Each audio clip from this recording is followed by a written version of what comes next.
Bismillahirrahmanirrahim. Astagfirullahaladzim. Assalamualaikum warahmatullahi ta'ala wabarakatuh.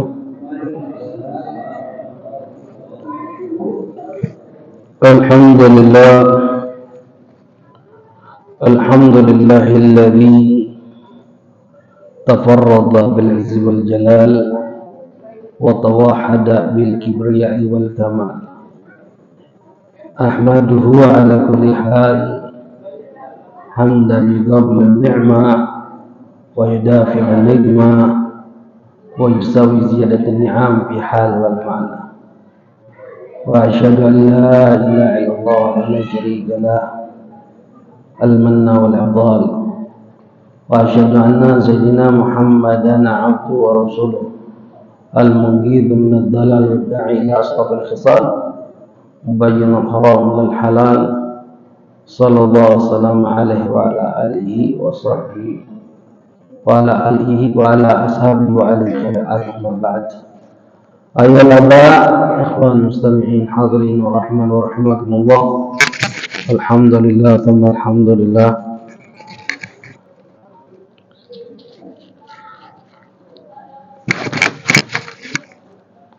Atas berbagai macam limpahan rahmat nikmatnya. Begitu juga salam serta salam tidak henti-hentinya kita hadirkan kepada kita Nabi Muhammad sallallahu alaihi wasallam serta para keluarganya, para sahabatnya, para pengikutnya hingga akhir zaman. Melanjutkan di dalam pelajaran ilmu fikih dalam mazhab Imam Syafi'i dalam akidah Ahlussunnah wal Jamaah dalam pembahasan tentang faslun fi najasah wa kayfiyah izalatiha. Fasal menjelaskan tentang bab najis dan cara menghilangkan najis itu sendiri. Di antara syarat sahnya sholat, suci daripada najis di pakaian, di badan, dan di tempat, dan segala sesuatu yang kita bawa jangan sampai bersentuhan dengan najis. Fa idza laqa najisun aw laqa thiyab aw mahmulahu batalat salatu. Jika ketika sholat kita bersentuhan dengan najis, baik itu di pakaian, di badan, ataupun sesuatu yang kita bawa bersentuhan dengan najis, maka wajib bagi kita untuk menyingkirkan seketika tanpa harus membawa. Jika kita tidak lakukan, maka langsung batal sholatnya. Itu terakhir yang kita bahas kemarin. Jadi kalau seandainya ketika sholat ada tai cicit jatuh, masalah di sal, nampak di sini, langsung seketika kita tarik ke bawah tanpa membawa, maka tidak batal salat kita. Tapi kalau kita jatuh najis ini di sini, lalu kita bawa itu ngangkat, batal salat kita. Ngangkat batal karena kita dianggap membawa sesuatu yang suci yang berhubungan dengan najis. Jadi jangan dibawa, jangan diangkat, tapi kita geserkan ke bawah. Seketika batal saja. Kalau sesuatu jatuhnya itu di tempat yang kira-kira bisa kita singkirkan. Tapi kalau nyampak di batu, kayak burung, batal salahnya. Itu nyampakkan ini juga kalau bukan di masjid. Kalau di masjid tidak boleh. Kita membuang najis ke masjid haram, maka otomatis batal salat kita. Itu terakhir yang kita bahas kan?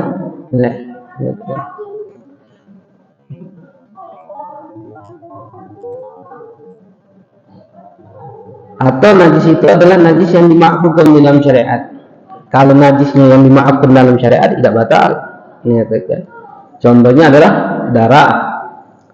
Darah itu adalah termasuk najis yang dimaafkan dalam syariat, sebagaimana kemarin kita bahas. Jadi kalau seandainya kita di badan kita atau di baju kita ada darah dan darah itu sedikit, maka sah sholat kita dalam keadaan walaupun pakaian itu ataupun badan kita dalam keadaan ada najis. Karena darah termasuk najis yang dimaafkan di pakaian di badan ketika sholat, jika itu darahnya sedikit. Dan darah juga bisa dimaafkan jika banyak, dengan syarat darah kita dewek, yang kedua bukan kita yang melakukannya sehingga kita berdarah, yang ketiga tidak berpindah darah tersebut. Jika bukan darah kita atau kita yang melakukannya, darah kita tapi kita yang melakukannya, contoh apa? Olengan, kita cabut orang tersebut, darah alih darah banyak, najis. Atau berpindah darah yang ini dewek, ngalir dewek darah ini, misalnya luka pipi ini ngalir dewek darah, tapi banyak tapi berpindah, tes. Netesnya di sini nih, jika sedikit maafu, tapi kalau banyak tidak dimaafkan. Kenapa? Karena berpindah, tidak ngalir. Berbeda kalau ngalir ke bawah. Walaupun banyak, dimaafkan dalam syariat. Jadi kalau lagi sholat ada nyamuk, tepuk, tes, atau di tes, budala, badak sekali. Maka darahnya tidak makfu, tapi bangkinya najis, batal salah kita. Ini yang terakhir kita bahas ya. Dan adapun banyak sedikit itu uruf, kata ulama, adat, jinuk, kebiasaan. Kalau itu dianggap sedikit ya sedikit, jika itu dianggap banyak ya banyak. Itu yang terakhir kita bahas. Kemudian wajibu izalatun najisin lam yu'fa anhu bi izalati ain min at-ta'am walau yurih bil ma'i mutahhir wal hukmiya yajri ma 'alaiha wa kalbiya bil basliha sab'ih dahuna munzilatan bi turab wa tuhur wa muzilatan lil ain wa in ta'addat wahidah wa yusratu wurudul ma' in kana qalilan. Sekarang hukum menghilangkan najis. Hukum menghilangkan najis itu apa hukumnya? Wajib. Wajib. Wajibnya tersebut kapan? Jika dibutuhkan kesucian, berwajib untuk menghilangkan najis. Dan jika tidak mengotori diri kita telah najasa, mengotori diri kita dengan najis. Jadi kalau seandainya kita kencing atau BAB, berak, wajib gak cebok? Wajib gak? Wajib. Wajibnya seketika atau boleh ditunda? Boleh ditunda, tidak wajib seketika. Jadi kalau habis bola, kaget lihat ceboknya, main bola dulu, boleh tak? Boleh. Sama cak kencing di pinggir jalan gitu, cebok dulu tak? Ya kaget lah cebok cak supi, cak wongong kan, pinggir jalan kencing misalnya, kebelet misalnya, kaget lihat ceboknya. Boleh tak? Boleh. Tapi itu tak cebok tu. Kapan diwajibkan? Ketika dibutuhkan kesucian. Contohnya apa? Nak sholat, nak masuk masjid, nak masuk masjid, wajib tak cebok? Wajib cebok. Ngapa wajib cebok? Karena tak boleh bawa najis ke masjid. Nak sholat, wajib tak cebok? wajib menyatakan. Kenapa? Karena syarat sahih sholat harus suci dari najis menyatakan. Dengan syarat juga tidak wajib cebok seketika kalau tidak ngotori dengan najis. Dan ini kalau tidak cebok belepotan najis ini, maka hukumnya wajib. Kenapa? Ngotori najis, ngotori badan kita dengan najis itu dosa. Ngotori badan kita dengan najis itu ngotori itu dosa, wajib.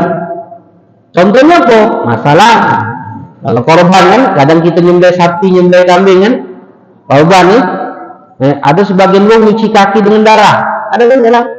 Ada. Apa hukum itu? Hah? Haram. Ngapa haram?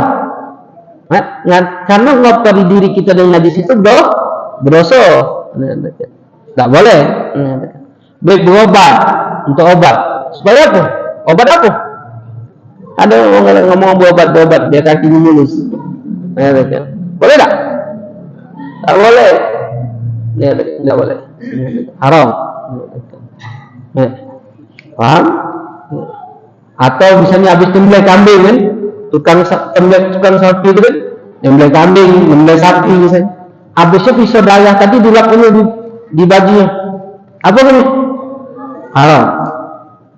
Walaupun bajunya sudah najis. Walaupun baju sudah najis. Kenapa? Kalau di najis, ngotori diri kita dengan najis itu hukumnya haram. Wajib kita bersihkan. Menyatakan.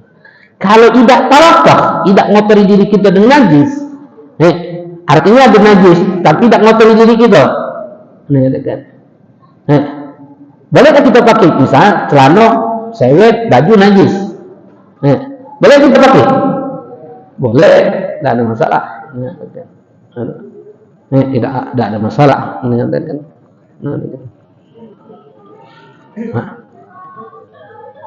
Baju tadi dicuci. Baju tadi dicuci. Baju tadi, yang najis tadi. Wajib. Kapan wajib? Itu tadi itu ketika dibutuhkan kesucian. Menyatakan.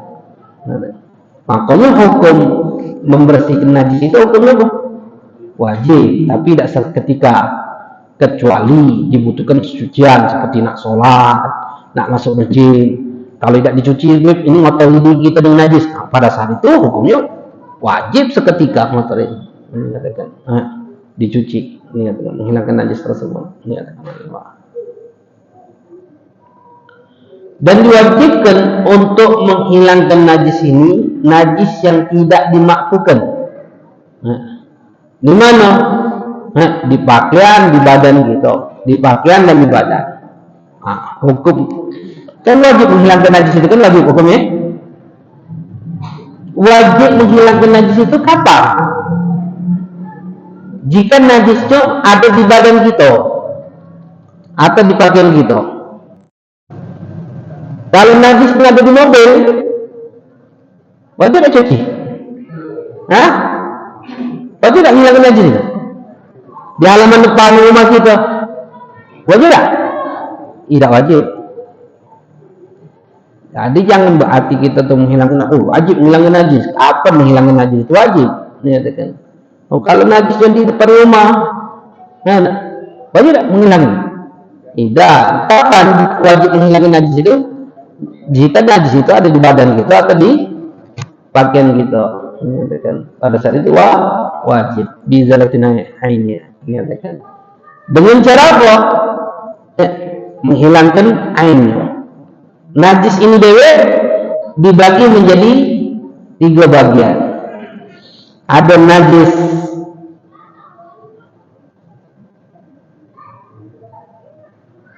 yang kalau dibahas di dalam kitab ini mutawasit pertama. Najis mutawasitoh. Yang kedua najis mughaladzah. Kalau dalam kitab ini cuma 2 dibahas. Sebetulnya najis ini ada 3. Ada najis mukhafafah, ada najis mughaladzah, mukhafafah, mutawassithah. Ada najis yang berat, mughaladzah, bikin lagi hukumnya akan berat hukumnya, najis anjing, babi dan keturunannya. Jika bersentuhan dengan salah satu dalam keadaan salah sikapnya basah, baru kita terkena najis mughaladzah. Jadi kalau megang anjing kering sama kering, najis enggak? Enggak. Megang tai anjing tai anjing, kita angkat kering, kita buang, najis tak?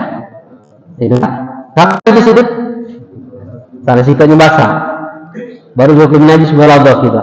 Saya katakan, ada. Ligilah hukumnya akan berat hukumnya kaget kan harus 7 kali cucian salah sikapnya dengan tanah dan harus menghilangkan airnya. Makanya namakan najis muladah. Yang kedua adalah najis mukhaffafah, najis yang ringan. Najis yang ringan ini dari mazhab kita Syafi'iyah.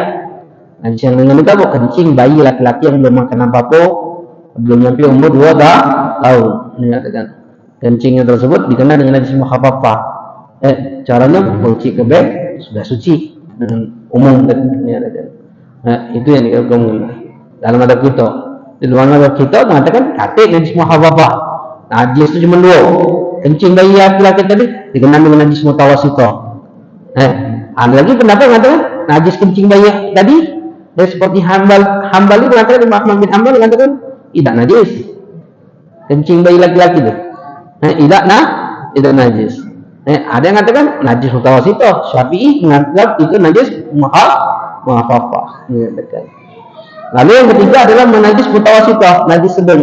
Selain najis muladah dan selain najis mukhaffafah dikenal dengan najis mutawassithah. Definisi najis itu apa sih? Najis itu secara bahasa syai'un mustaqdzar, suatu yang menjijikkan. Itu secara bahasa. Apapun sifatnya yang menjijikkan, hissi wal ma'nawi, tampak ataupun tidak tampak, itu najis menurut bahasa. Walaupun secara hukum syariat tidak najis. Contoh, mani menjijikkan tak? Menjijikkan, najis menurut bahasa. Walaupun menurut syariat tidak najis, menyatakan. Yang tampak banyak ludah, jijik tak? Jijik, najis tak? Secara bahasa najis, tapi secara syariat tidak najis. Menyatakan. Itu yang tampak atau tidak tampak, kata ulama. Contohnya apa? Penyakit hati, sombong, ujub, merasa diri kita lebih baik dari yang lain, riya, amal bukan karena Allah. Jijik kan tak? Jijik tak? Getah basah, penyakit hati, jijik tak? Ingat tak nyingok uang getah basah? Ingat tak nyingok uang getah basah? Berkacau, berkacau. Kata Imam Ghazali itu macam itu. Ingat tak kita nyingok uang getah basah? Ingat, berkacau lah. Ingat, kalau kita getah basah, ingat tak nyingok uang sombong? Ingat, berkacau. Jangan sombong. Kau beda demen ambo yang sombong. Kau nak sombong, jangan getah basah. Kau beda demen getah basah, jangan getah basah. Menjijikkan, najis menurut bahasa. Dalilnya apa? Quran yang menyatakan innal musyrik najisun. Orang-orang musyrikun itu najis, kata Al-Quran mengatakan.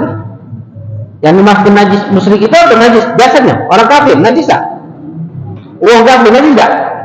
Tidak. Yang dimaksud najis di situ apa? Akidahnya, etikat dia mengatakan. Makanya menjijikkan, khafi yang tidak tampak, isi kata ulama. Ada yang maknawi kata ulama yang tidak tampak. Makanya Siti Aisyah mengatakan,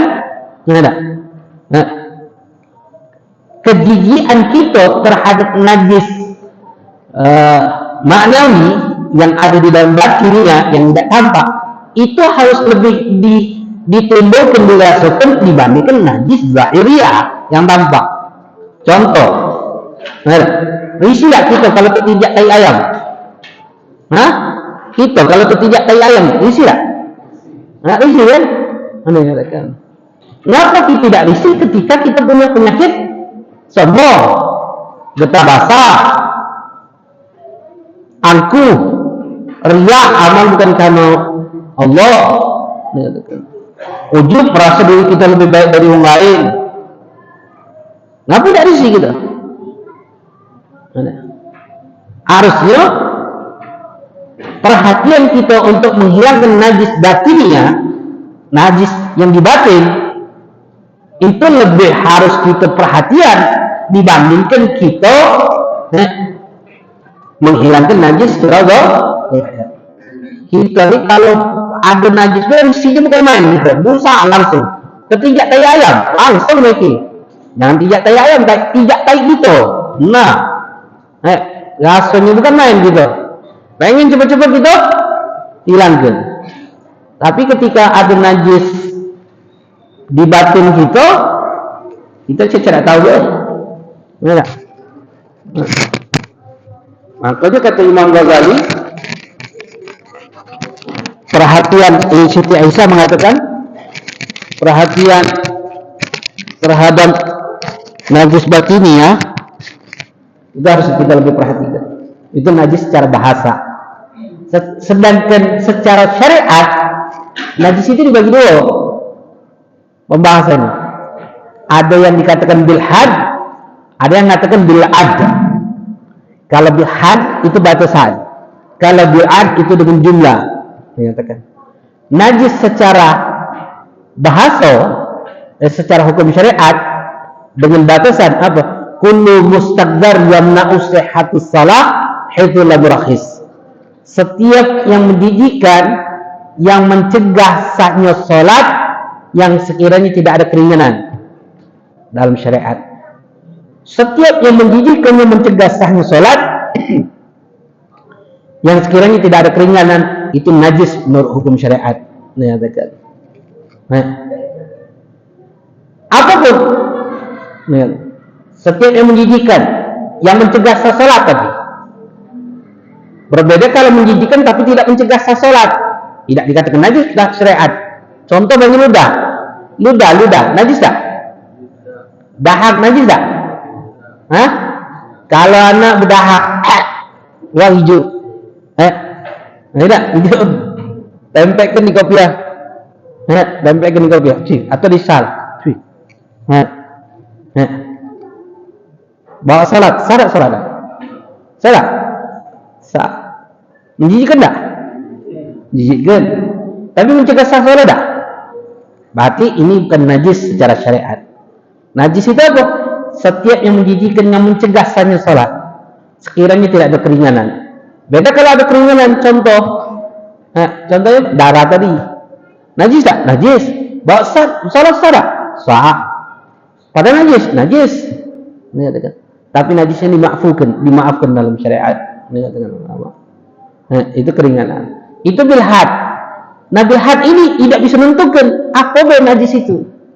Maka kata ulama bilad dengan jumlahan. Apa najis dengan secara jumlah? Banyak. Najis secara jumlah banyak kata ulama.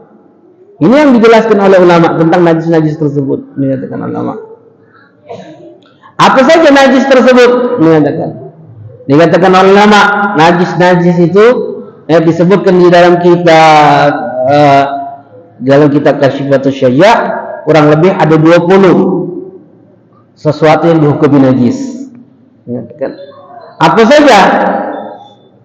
Ini bil'ad dengan jumlah hitungan. Najis itu sudah ditentukan. Ini najis, ini najis, ini najis, ini najis, ini najis, sesuai syariat dengan dalil-dalil.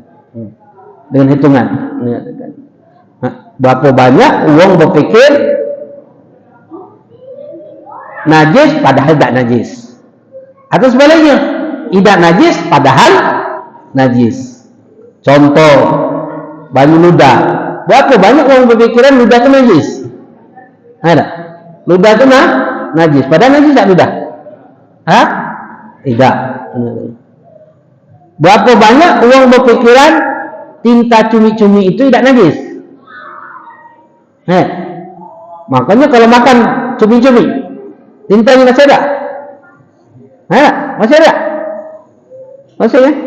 Padahal hukumnya najis. Apa saja kata ulama disebutkan? Di antaranya kencing, Kencing. Kencing apa? Kencing apa pun binatang, baik manusia ataupun hewan. Nyatakan. Mana? Kencing. Kencing unta, najis tak? Kencing unta. Oh, Nabi perintahkan wong yang ketika sakit minum kencing unta. Nah, jadi kencing unta najis tak? Ada pernah tak dengar riwayat Nabi memerintahkan wong ketika sakit minum kencing unta? Ada kan? Ada riwayat Rasul. Nah, Nabi memerintahkan. Najis tak? Hah? Kencing unta? Najis. Dalam mazhab Syafi'i najis. Di luar mazhab Syafi'i kencing tai hewan yang diboleh dimakan itu tidak najis. Di luar mazhab Syafi'i seperti Maliki. Jadi tai ayam najis tak? Hah? Najis tak? Syafi'i najis. Maliki tidak najis. Jadi jangan heran kalau ada ngomong tai ayam tidak najis. Tai kambing tidak najis, kencingnya tidak najis. Ya apa? Karena memang ada pendapat mengatakan tidak najis. Tapi Syafi'i najis. Nyatakan. Tapi boleh minum kencing unta tadi untuk berobat. Hah? Boleh? Hah? Tidak boleh. Haram. Kecuali kata ulama, hukum berobat dengan sesuatu yang najis. Diperbolehkan kita berobat dengan sesuatu yang najis dengan syarat jika tidak ada sesuatu yang suci menggantikan yang najis itu, maka baru diperbolehkan kita berobat dengan sesuatu yang najis. Becak apa? Cacing, ya nak cacing apa? Wow. Ada kan makan obat cacing itu? Wong apa? Kalau apa? Tipes apa? Tipes makan obat cacing ini. Boleh tak? Boleh tak? Tak boleh, haram. Kecuali kata obat yang suci, yang halal, yang suci, yang menggantikan yang najis itu. Kalau dah kata ini cuma inilah suka-suka obat, tak apa-apa. Nah, katakan, berobat dengan sesuatu yang najis. Katakan, boleh. Katakan, kecuali homer. Kalau homer sama sekali tidak diperbolehkan untuk kita berobat walaupun tidak ada yang suci. Madi itu apa? Cairannya ketika kita syahwat, itu namanya madi. Najis tak? Najis. Dikatakan. Madi itu bakal bisa keluar kalau sudah balik. Kalau belum balik, bisa tak keluar madi? Tidak bisa. Tapi pada umumnya, mana apa betina madi itu keluar? Betina. Aktsaruhum an-nisa. Betina itu kalau sudah syahwat dikit keluar madi. Dan hukumnya apa? Najis. Dikatakan.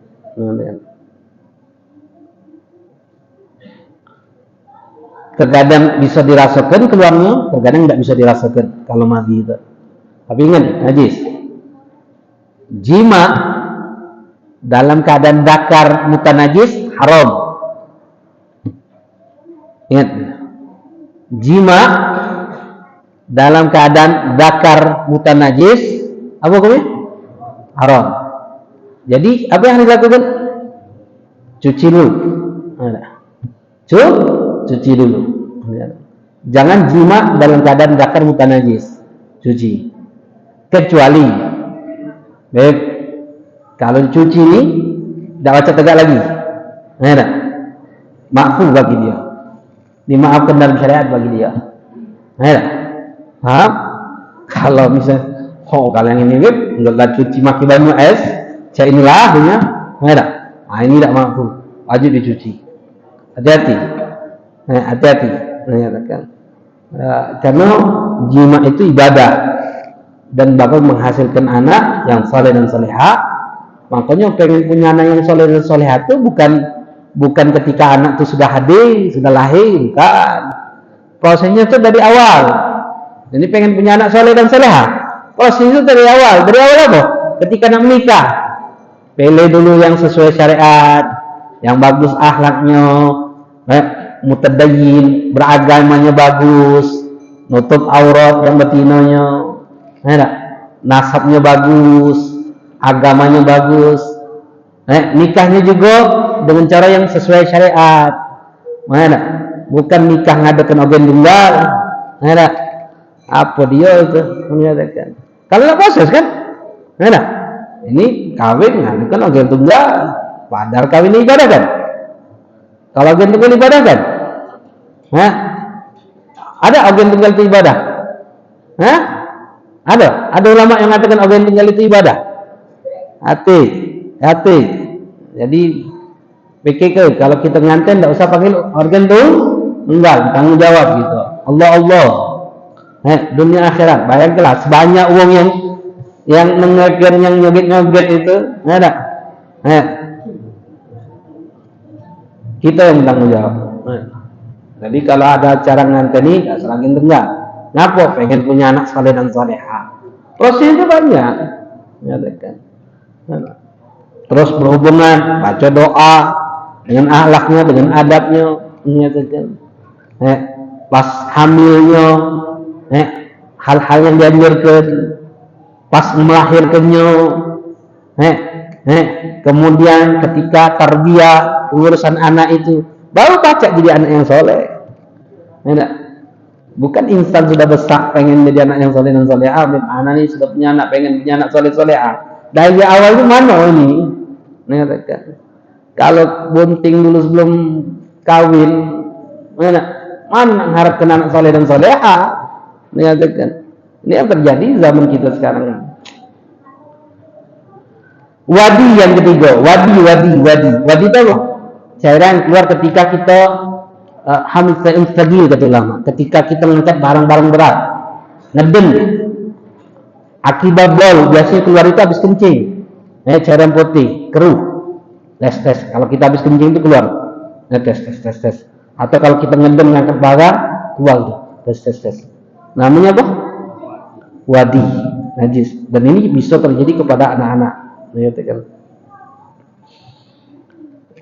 Rot, tinja, kotoran kita, tinja, tai apapun ya, tai iwak, tai iwak najis tak? Tai iwak najis tak? Najis, namanya tai najis. Jadi kalau kita punya akuarium, di rumah kan ada iwak akuariumnya, najis tak banyak? Najis tak? Akuarium banyak. Najis. Karena katik WC dia enggak. Ada. Dia enggak sebasing anak iwak tu.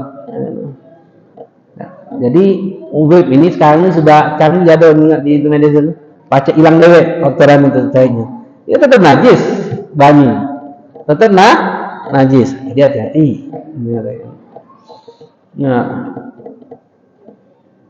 Boleh iwak dia najis tak iwak?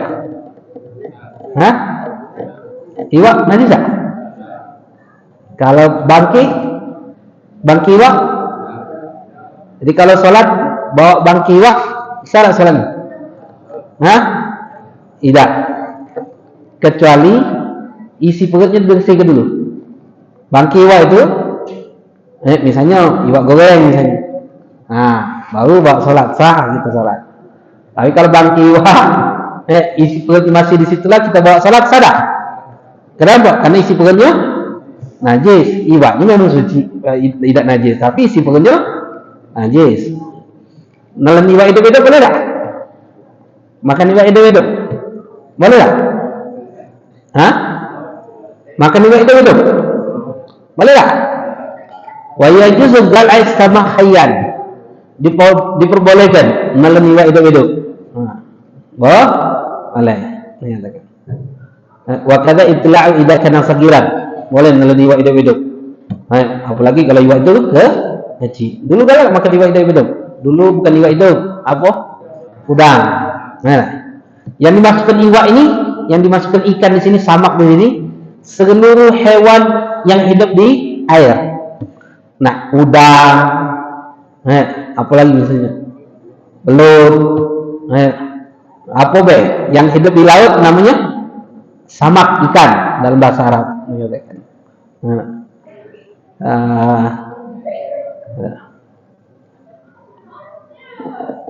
Sunnah dabah samak kabir. Iwak tu disembelih dah? Iwak disembelih dah? Iwak tu sunnah disembelih. Sunnah. Kalau iwak besar, sunnah disembelih. Sembelihnya mana? Buntut. Bukan kepala, buntutnya. Isi perut iwak apa namanya? Najis. Makanya cairan cumi-cumi itu najis tak? Najis. Kayak ada pembahasan.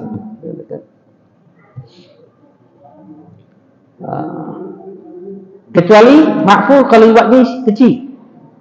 Iwak teri, isi perutnya najis tak? Isi perut iwak teri najis tak? Tidak. Makfu kata ulama kalau sedikit kecil. Kalau besar, kalau iwak pedo biasa galak makan iwak pedo tak? Nah, iwak pedo tu isi perutnya kadang-kadang masih. Coba jengok kaget. Nah, iwak pedo tu isi perutnya tu masih ada. Najis itu. Mengatakan, najis. Hati.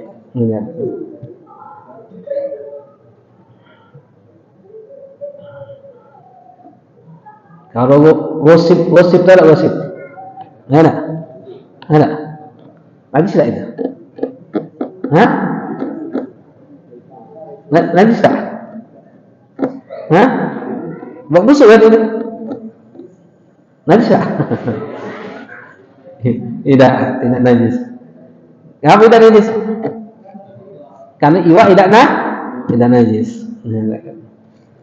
Karena iwak bangkinya itu tidak najis. Iwak kecil kan? Tapi kalau iwaknya besar dengan isi perut-perutnya, najis. Isi perutnya itu yang najis. Dekat. Isi perutnya yang najis. Ada makanan isi perut itu. Anjing laut. Anjing laut itu najis tak? Kalau anjing darat najis.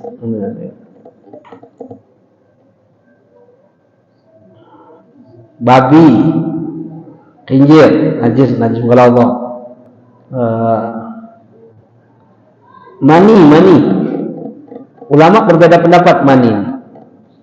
Pendapat pertama mengatakan mani ini hukumnya suci, kecuali mani anjing dan babi. Pendapat kedua mengatakan mani itu jika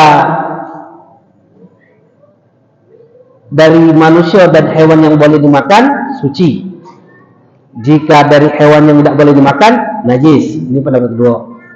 Pendapat ketiga ada yang mengatakan mani itu najis. Mani itu najis. Yang pertama mengatakan mani itu suci, kecuali anjing dan babi. Pendapat kedua mengatakan mani itu suci jika dari manusia dan hewan yang boleh dimakan. Jika hewan tidak boleh dimakan hukumnya najis. Pendapat ketiga mengatakan mani itu najis. Wallahu a'lam. Ada yang tanya? Masih banyak lagi hukum hewan anak. Ada yang tanya? Nanti Wallahu a'lam bishawab. Mudah-mudahan Allah berikan berkah dan menambahkan ilmu kita dijauhkan dari segala perkara yang menyebabkan kita jauh dari Allah. Dan kita mintakan kepada Allah, selalu minta untuk orang kita cintai, orang yang cintai kita, tidak sayang kepada kita, orang yang pernah berbuat baik dan hidup kita, atau orang yang pernah kita zalimi atau yang zalim kita dari kaum muslimin. Dan mintakan kepada Allah, mudah-mudahan Allah memberi dosa kita dan dosa mereka, dan Allah matikan kita dan mereka dalam keadaan husnul khatimah. Ya Allah biha, ya Allah biha, ya Allah biha husnul khatimah fi khair wa wal afiyah. Ya Allah muzna rahmin amin. اللهم صل على محمد كما مبرر بنا اللهم علمنا بعلم زينا بحلمي واكرمنا بتقوى جميل بالعافيه يا ارحم الراحمين يا ارحم الراحمين يا ارحم الراحمين والرجال المسلمين صلى الله عليه وسلم محمد النبي وعلى اله وصحبه وسلم الحمد لله رب العالمين سبحانك اللهم وبحمدك Hadza ma lakum wa lakum. Assalamualaikum warahmatullahi wabarakatuh.